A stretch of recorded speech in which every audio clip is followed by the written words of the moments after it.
దూత media power of news. Drugs అసలు touch చేయలేదా శేఖర్ భాష? వాటన్నిటికి దూరమా? నమ్మొచ్చా? కాదండి, కనీసం ఆల్కహాల్, సిగరెట్ ఇవి కూడా నేను ముట్టుకోను. సో చక్కని కుటుంబం కాకపోతే బాగా డిస్టర్బ్ చేసుకున్నావు శేఖర్ భాష. ఇప్పుడు లోకంలో మనం చూస్తున్నాం దారిలో రోజు మీరు జర్నలిజం అన్నీ టచ్ ఉన్నాయి. ఎందుకు చెప్పు అనవసరం గెలుక్కున్నావు అనిపిస్తూ ఉంది నాకు. మంచి చేస్తాను నువ్వేదో ఉద్ధరించడానికి ఇదే అసలు చెప్పు. అలా కాదు కదా, ఒకటి కళ్ళ ముందు పాపం ఇప్పుడు సరే నువ్వు డ్రగ్స్ చేసావు, నువ్వు చస్తావు, నీ దరిద్రం, నీ అక్రమ సంబంధాలు, నీ పర్సనల్, నువ్వు ఏదో చేసుకో, ఎవరితో అంటే శేఖర్ భాష పాపం ఏంటి? ఇప్పుడు అమ్మాయి అబ్బాయి వాళ్ళంతా నచ్చి ఎవరికి వాళ్ళు తిరుగుతూ వాళ్ళు రచ్చరచ్చ చేసుకుంటుంటే ఆ రుచులకు నీకెందుకు అంట నేను. ఆ రుచి నాకు సంబంధం లేదు నిజంగానే. ఇప్పుడు ఆవిడ చూసుకున్నావు కాబట్టి ఇప్పుడు సైలెంట్ ఉండి నీ లైఫ్ డిస్టర్బ్ అయ్యలా. ఇప్పుడు నువ్వు అసలు ఏంటి అసలు ఈ ఎపిసోడ్ ఏంటి? ఎవరికి లాభం చెప్పు? ఆమె ఎక్కడ డ్రగ్స్ తీసుకుంటే ఏంటి, లేకపోతే మస్తాన్ సాయి ఎక్కడికి పోతే మాకెందుకు? సార్ మీరు చెప్పినట్టు మీడియా చాలా ఓవర్ చేసింది. పోనీ దీంట్లో కన్క్లూజన్ ఏమైనా వస్తుందంటే ఏ ఛానల్ కన్క్లూజన్ తీసుకోరాలేకపోయింది. ఆ వీడియోలు చూపిస్తూ యూట్యూబ్ ఛానల్స్ అట్లాగతాయి. అంటే ఏంది, అమ్మాయిలాగా మిగతా అమ్మాయిలంతా డ్రగ్స్ తీసుకోవాలనా? లేకపోతే అమ్మాయిలాగా మిగతా అమ్మాయిలంతా కూడా ఏంది ఇంత దరిద్రం ఏంది? ఏం చూపిస్తున్నారు చెప్పు? అయ్యా లాయరు మీరు అన్నట్టే, ఆడవాళ్ళు బూతులు మాట్లాడకూడదా, ఆడవాళ్ళు మందు కొట్టకూడదా, ఆడవాళ్ళు అక్రమ సంబంధాలు పెట్టుకోకూడదా, మగవాడు పెట్టుకుంటేనేమో వాడు రసికుడు, ఆడ పట్టుకుంటేనేమో ఎల్లంటారా అని చెప్పి ఆయన కూర్చోబెట్టి చక్కగా మీరు అన్నట్టే ఆడవాళ్ళు ఇవన్నీ చేయండి అని చెప్పి ప్రోత్సహిస్తున్నారా?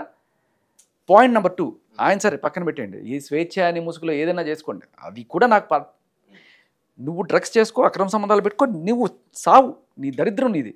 కానీ నువ్వు ఒక నిర్దోషిని పట్టుకొని నన్ను మోసం చేశాడు అంటే, ఇన్ని సంబంధాలు పెట్టుకొని నిన్ను కూడా ఎట్లా మోసం చేస్తాడు?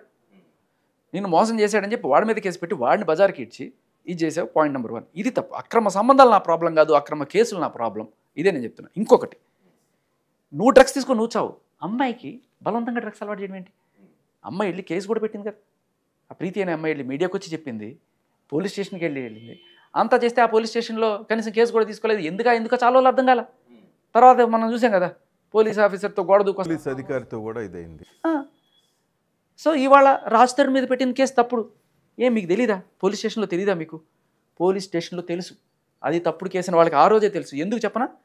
రాజ్ తరుణ్ మీద కేసు పెట్టినప్పుడు నాకు తెలీదు, ఇది గుంటూరులో ఎక్కడో మస్తాన్ సాయి మీద పెట్టింది అనుకున్నాను.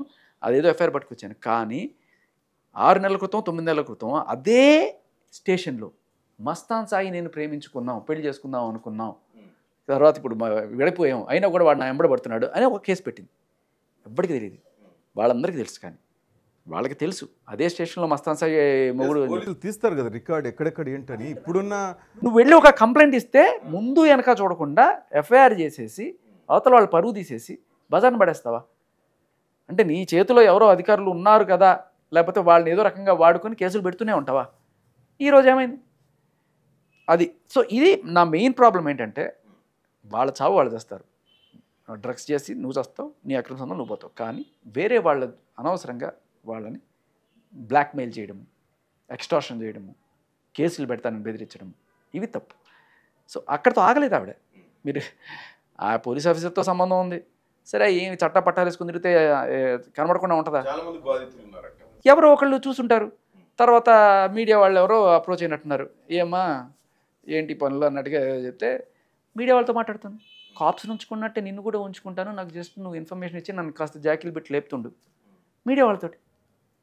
అలాగే ఇలా వస్తున్న ఇది పుష్పక విమానంలాగా ఎంతమంది ఎక్కినా పోతుందంటారు చూడండి, ఆ పుష్పక విమానం ఆ టైప్లో ఇలా తోడుతుంటే వస్తూనే ఇన్ని ఎఫ్ఐఆర్లు ఏంట్రా బాబు అని చెప్పి విస్తుపోతుంటే 3-4 రోజుల క్రితం మళ్ళీ ఒకటితో, అరే నువ్వు ఏం చేయకురా, నీకు కావాలంటే అదేదో జాబ్ కూడా ఇస్తాను అని చెప్పి ఒకడిని అంటూ ఒక ఆడియో కాల్ రాగానే ఎవడీడు అసలు, ఈ కొత్త క్యాండిడేట్ ఎక్కడి నుంచి వచ్చాడు, కొత్త క్యారెక్టరు, అదే సినిమాలో ఒక డైలాగ్, ఒక అక్క ఒక బావ, ఒక అత్త ఒక మావ, ఒక వ్యాంపు ట్విస్ట్ కాదు ఆ టైప్లో. ఎవర్రా వీడు, ఎక్కడి నుంచి వచ్చాడు, ఎక్కడో విన్నట్టుంది వాయిస్ అని చెప్పి తర్వాత ఆరాధిస్తే కెవిన్ అని వినబడింది.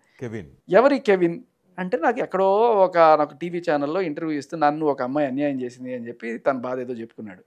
సో ఆ టైంలో ఓకే నాకు గుర్తు వెతికి తనకి ఫోన్ చేశాను, ఏంటి అయ్యా నీకు లావణ్యకి ఏంటి విషయం అని చెప్పి అడిగినప్పుడు అతను అంటే ఫస్ట్ రిలీజ్ అయిన ఆడియో ఏముందంటే కేవలం అయ్యో నన్ను ఏం చేయకు అని చెప్పి ఉంది. ఏంట్రా ఏం చేస్తున్నావురా ఆ అమ్మాయి నువ్వు ఎందుకు అంత హింసిస్తున్నావు అని చెప్పంటే లేదు భయ్యా అని చెప్తాను. ముందు ఆడియో కూడా పంపించాడు. ఆ ముందు ఆడియోలో ఈవిడ ఏకంగా ఆయనకున్న ఇంటిమసి ఆవిడతోటి ఎంత ఉందో అంటే అదేదో జాబ్ ఇస్తాను. కెవిన్ని మీరే పరిచయం చేయాలి మొత్తం, ఎందుకంటే మీరే ఒక లాయర్ లాగా ఈ ఇష్యూలన్నీ మీరే బయటకు తీస్తున్నారు కాబట్టి. నేను లాయర్ని కాకపోయినా లాయర్లా మాట్లాడుతున్నాను, బట్ ఆ అబ్బాయి నిజంగా లాయర్ కావాలనుకుంటున్న ఒక budding lawyer. I mean LLB చదువుతున్నాడు తను యాక్చువల్గా. సో చాలా ప్యాషనేట్గా చదువుతున్నాడు, ఒక ఉద్యమంలాగా చేస్తున్నాడు నేను లాయర్ అవ్వాలి అని. ఎందుకంటే తన జీవితంలో తగిలిన కొన్ని దెబ్బలకి ఆయనకి అందరికీ ఆయనే పోరాడాలని డిసైడ్ చేసుకొని చేశాడు.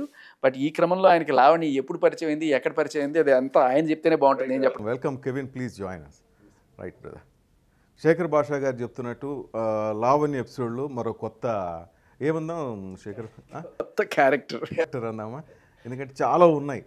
పుష్పక విమానం అని మీరు పేరు పెట్టారు. ఆ పుష్పక విమానంలో తను కూడా ఒక ప్యాసింజరా లేకపోతే ప్రయాణికుడు ఏదో ఏంటి మీకు ఎట్లా ఆమెతో పరిచయం, ఏంటి మీకు దెబ్బ ఎఫ్ఐఆరా లేక ఫ్రెండ్షిప్పా ఏంటి అసలు? సార్ ఎఫ్ఐఆర్ కదండి, ఫ్రెండ్షిప్. నేను సార్ మీరే మీరు లాయర్ చదువుతున్నారు, భగవద్గీత మీద ప్రమాణం చేసి నిజాలే చెప్పండి, అబద్ధాలు చెప్పకండి. ఎందుకంటే మీరు జస్ట్ ఫ్రెండ్ అన్నాడు. ఎందుకంటే అక్కడ మేము విన్నది వేరు, మీరు ఫ్రెండ్ అని చెప్తే అది నమ్మడానికి ఇక్కడ చెవులో పూలేం పెట్టుకోలేదు మేము. ఎందుకంటే కరెక్టే మీరు చెప్తున్న లాయర్గా ఉన్నప్పుడు మీరు మా చేత చేపిస్తుంటారు కదా, సో మీరు నిజాలే చెప్పాలి ఇక్కడ. డెఫినెట్లీ నిజాలు చెప్తాను. ఎట్లా పరిచయం మీకు అసలు ఆమెతో? నాకు లావణ్య ఎట్లా పరిచయం అంటే అండి, నేను సిబిఐటీలో చదువుకున్నాను. సిబిఐటి ఇంజనీరింగ్ కాలేజ్ గండిపేటలో ఉంది. సో నేను టీసీ కోసం అని చెప్పేసి, అంటే ఆ టైంలో టీసీ తీసుకోలేదు నేను, ఎల్ఎల్బిలో జాయిన్ అవుతూ టీసీ కోసం అని చెప్పేసి సిబిఐటి కాలేజ్కి వెళ్ళడం జరిగింది. అయితే ఆ టీసీ మిస్ప్లేస్ అయింది. దానికోసం పోలీస్ స్టేషన్కి వెళ్ళి ఒక లాస్ట్ డాక్యుమెంట్ అది తెచ్చుకోండి అని చెప్పి అన్నారు. సో నర్సింగ్ ఈపీఎస్ లిమిట్స్కి వస్తుంది సిబిఐటి. సో అక్కడికి వెళ్ళాను నేను. అక్కడికి వెళ్ళినప్పుడు ఆమె అక్కడికి వచ్చింది. సో అప్పటికే ఆమె కొంచెము ఈ రాజ్ తరుణ్ లావణ్య మస్తాన్ సాయి న్యూస్ కొంచెం సర్క్యులేషన్లో ఉందన్నమాట. సర్క్యులేషన్లో ఉన్నప్పుడు తను పరిచయం అయిన, అంటే కనబడినప్పుడు హాయ్ చెప్పాను నేనే. సో అంటే నేను ఒక కేసులో ఇరుక్కున్నానండి. నా కేసు ఏంటంటే, నేను ఒక మూవీలో ఇన్వెస్ట్ చేశాను, ఒక 30 lakhs పర్సనల్ లోన్. మూవీ పేరు Kaadhal. Okay. Tamil title, Telugu movie, ఇంకా రిలీజ్ అవ్వలేదు. విశ్వాన్ దుద్దుంపుడి, చిత్రా శుక్ల వాళ్ళిద్దరు హీరోయిన్స్. సో ఒక ముగ్గురు ప్రొడ్యూసర్స్ వచ్చి నన్ను డైరెక్టర్ ద్వారా అప్రోచ్ అయ్యారు. కళ్యాణ్జీ గోగనా అని చెప్పి ఆ డైరెక్టర్. అతను నాటకం అనే మూవీ కూడా చేశాడు. సో ఫస్ట్ మూవీ ఫ్లాప్ అయింది. సెకండ్ మూవీ నా ఒరిజినల్ లవ్ స్టోరీ. నేను మా ఫ్రెండ్ వాళ్ళ అక్కని లవ్ చేసి పెళ్లి చేసుకున్నాను. సో అదే స్టోరీని నేను తీస్తున్నాను అని చెప్తే నేను నమ్మి ఆ టైంలో నేను డెలాయిట్లో వర్క్ చేస్తున్నాను. నేను కూడా సాఫ్ట్వేర్ ఎంప్లాయీ. సో ఒక 30 lakhs పర్సనల్ లోన్ తీసుకొని ఇన్వెస్ట్ చేయడం జరిగింది.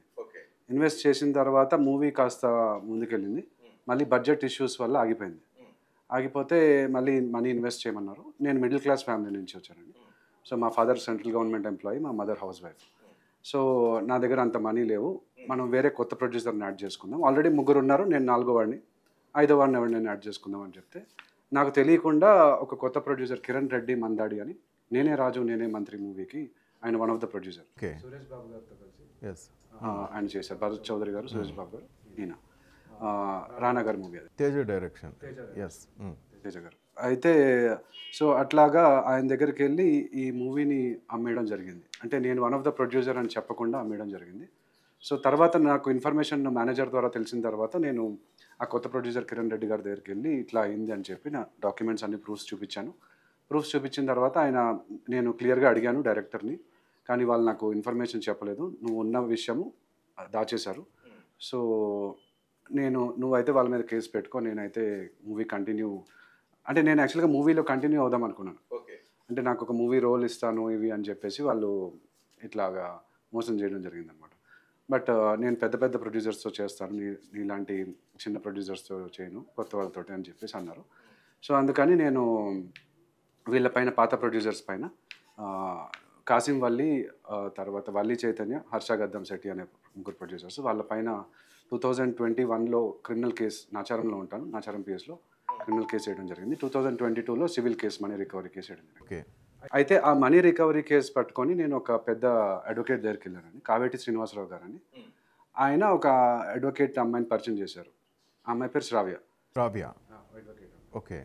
సో ఆమె నేను ఈ మూవీ కేసులో గురించి మాట్లాడుకోవడం ఇట్లాగా మా ఇద్దరి మధ్యలో ఫ్రెండ్షిప్ ఏర్పడి మేమిద్దరం కూడా ట్రావెల్ చేయడం జరిగింది కోచికి ట్రావెల్ చేసి అక్కడ తను నాతోటి కొంత మనీ స్పెండ్ చేయించుకుంది. ప్రొఫెషనల్ ఫీజు ఏదైతే ఆ అమ్మాయికి ఈ మూవీ కేసులో ఇవ్వాల్సి ఉందో అది నేను హోటల్ ఎక్స్పెన్సెస్, ట్రావెల్ ఎక్స్పెన్సెస్ ఆ విధంగా తనకి స్పెండ్ చేయడం జరిగింది. తనకు క్లియర్గానే చెప్పాను, ఈ ప్రొఫెషనల్ ఫీజు ఇది, నేను సాఫ్ట్వేర్ ఎంప్లాయీ, నా దగ్గర అంత సేవింగ్స్ లేవు, క్రెడిట్ కార్డ్స్ మీద డిపెండ్ అవుతాను, నేను క్రెడిట్ కార్డ్స్ ద్వారా పే చేస్తానంటే సరే అని చెప్పి నాతో స్పెండ్ చేయించి. ఎందుకు వెళ్ళారు మీరు?